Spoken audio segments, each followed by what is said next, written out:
you. I'm grateful to the Montana Historical Society for inviting me to be here to talk with you.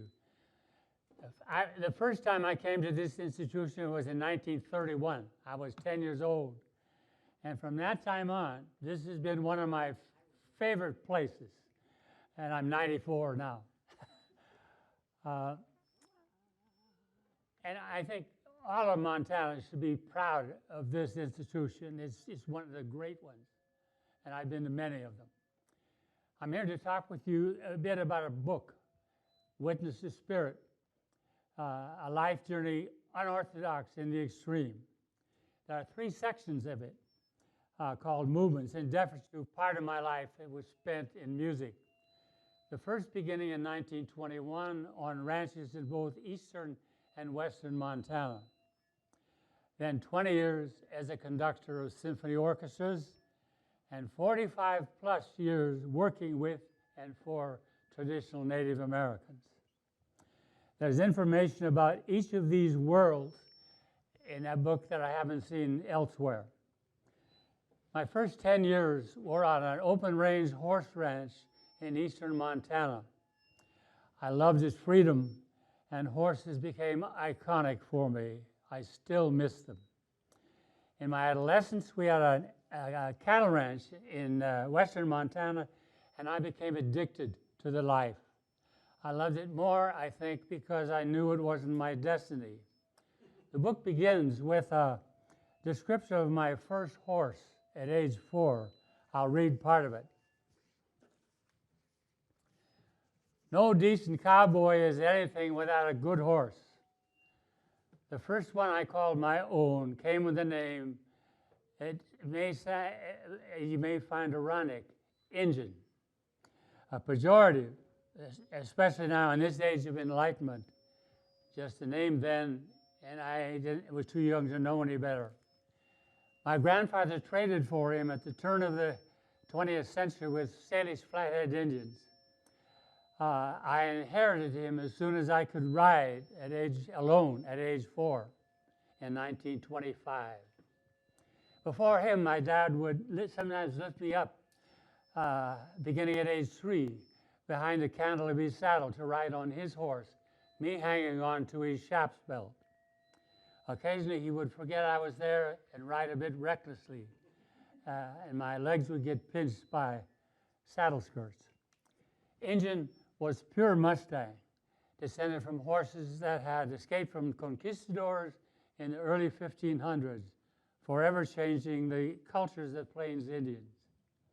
A solid bay, small, maybe 800 pounds, with hooves so hard we never had to shoe him. My folks didn't have a saddle small enough to accommodate me, so I learned to ride bareback, which is actually the best way to learn balance and to become one with the horse.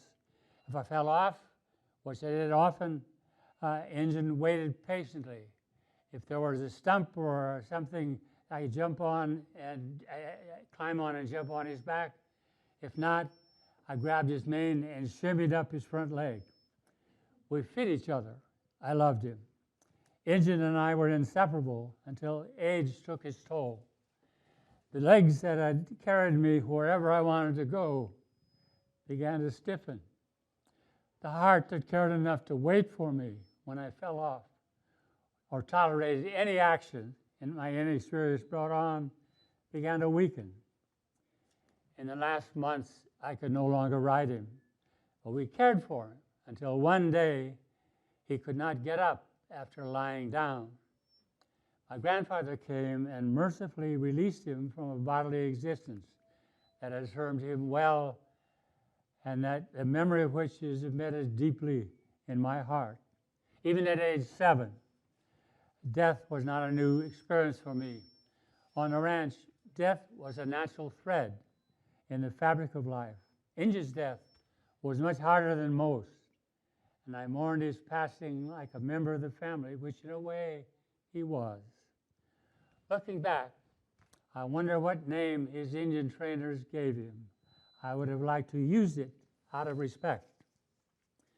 The first movement continues with stories of my growth as a rancher.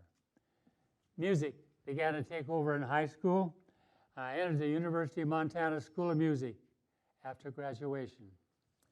World War II interrupted the schedule, during which I married my high school sweetheart in 1945. After graduation, I went to Billings and organized the Billings Symphony. It didn't look promising. The school music supervisor told me that the climate wasn't right in Billings for a symphony orchestra. It had been tried and failed, and that I should forget about it. It would take a tremendous organizer to build a symphony orchestra, implying that I was not the person. But a year after moving to Billings in 1950, the Billings Symphony had its first concert and an organizational structure that still stands after more than 60 years. After 3 years in Billings, I was invited to be one of 10 conductors in the first conductor symposium with the Philadelphia Orchestra and its conductor, Eugene Ormandy. Since it was the first of its kind, critics from New York Times and up and down the East Coast were there. The second movement begins with a description of the event. I'll read a little of it. If Anne had been there, she would have held her breath. She would have been nervous for me. She would have seen the audience of classical music critics and conductors behind me, and would have seen the 100-member Philadelphia Orchestra on the stage waiting for me when the introduction was made at the Academy of Music in Philadelphia. Because this was the first of, he had the names of all 10 conductors in a container. Turning to me, he said, pick one. Against all odds, I picked my own name. I would be first. In that instant, I realized the reality of what I let myself in for struck me. In my first encounter with a world-class orchestra and a world-famous conductor, a hall full of critics and auditing conductors sitting on the stage apron, I would be the opening act.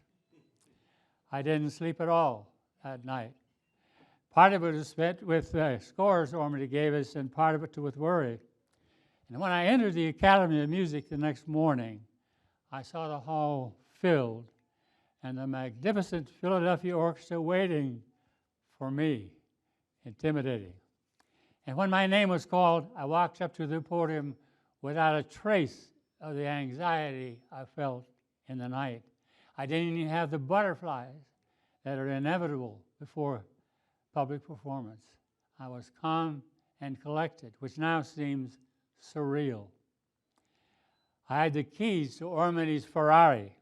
Now it was up to me to prove that I could drive it. But when I bought the downbeat for Barber's Adagio for strings, nothing happened. No sound. My life flashed before me. As if in a nightmare, I had no idea what to do. The baton was up, and I decided to give it a release gesture to get it down. But in the split second, before I could do anything, the most glorious sound and most welcome sound I've ever heard in my life emerged from the Philadelphia string section. I was later told that the delay resulted from Ormandy's European beat. As I took a seat in the auditorium, Ormandy came back to me, shook my hand, and said, I put my faith in you to become a great conductor. It was like an anointment from God. My life had changed. Ormandy became my mentor. About a year later, I received notice that the Springfield Symphony Orchestra in Western Massachusetts was seeking a conductor. I applied just for the practice. Springfield is the economic and cultural center of Western Massachusetts, with some of the best prep schools and private colleges in the country around it. Surely, no one from Montana had a chance. Then I got a call that I was among those being considered. I still thought it was hopeless. Then another call that I was one of 7. Then one of 3 for final interviews. I was the youngest, but against all odds, I got the position. There had been many applicants, some from Europe. I called my wife in Montana, telling her that she'd be a New Englander. My dad was standing nearby, and his eyes filled with tears, maybe from pride, but also maybe because the son and his wife, who had been at his side in good and bad times, would now be a couple thousand miles away. Now that I'm in advanced age, I can understand how he felt. I'm lucky. My daughter and her family lived next door. Ann and I moved to Springfield. I had a lot of catching up to do in terms of repertoire for a position where you didn't have to be the Boston Symphony, but you better be a reasonable facsimile. I went to New York weekly to study with Julius Herford, a Princeton University professor who was one of the best musicians and finest human beings I've known. I did summer study also in Europe, Paris, and London. I conducted in Massachusetts for almost 15 years, years of my greatest spiritual growth. Music, called the universal language, is open to everyone for physical and emotional responses up to the highest spiritual insights, the latter coming from music considered supreme by generations of people. Classical music opens windows to common humanity, common longing for connection to each other and to forces beyond us.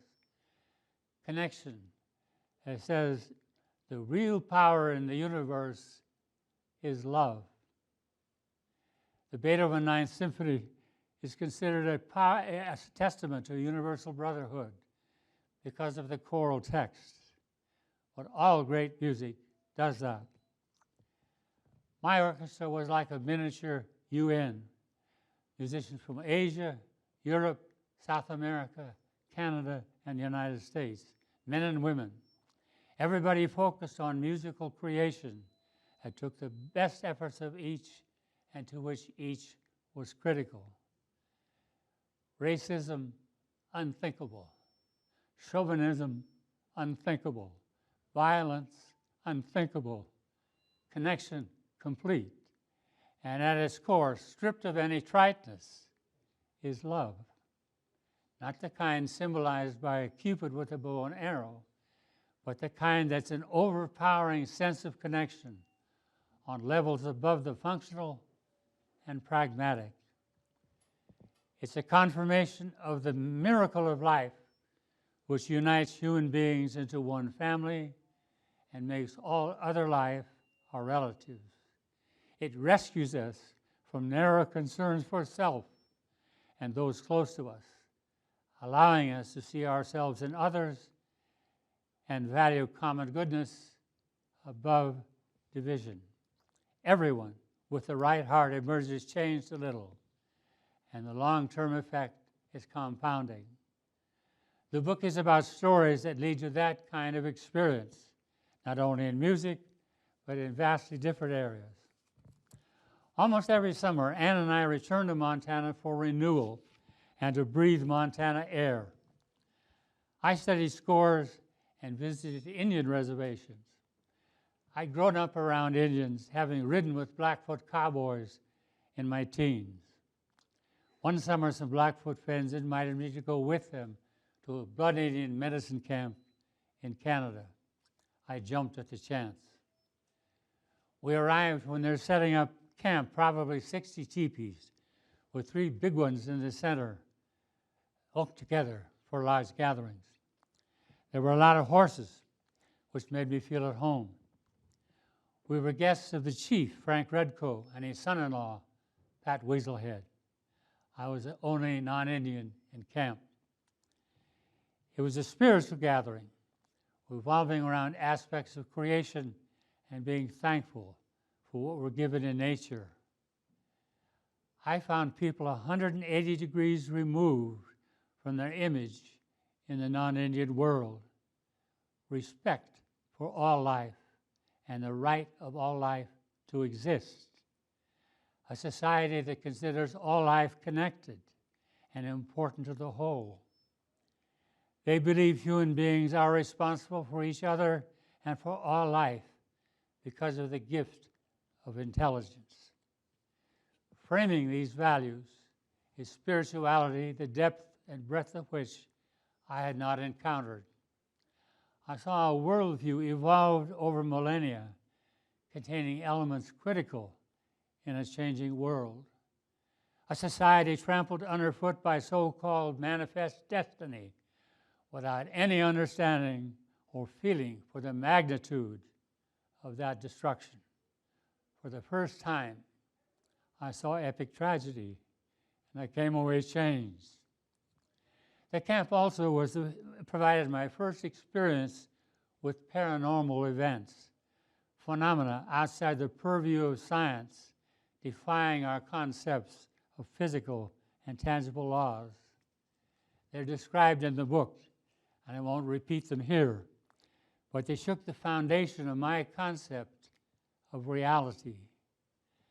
I realized that everything I had learned was only part of cosmic reality, and I'd witnessed a far more dramatic part within the confines of a society we ignore.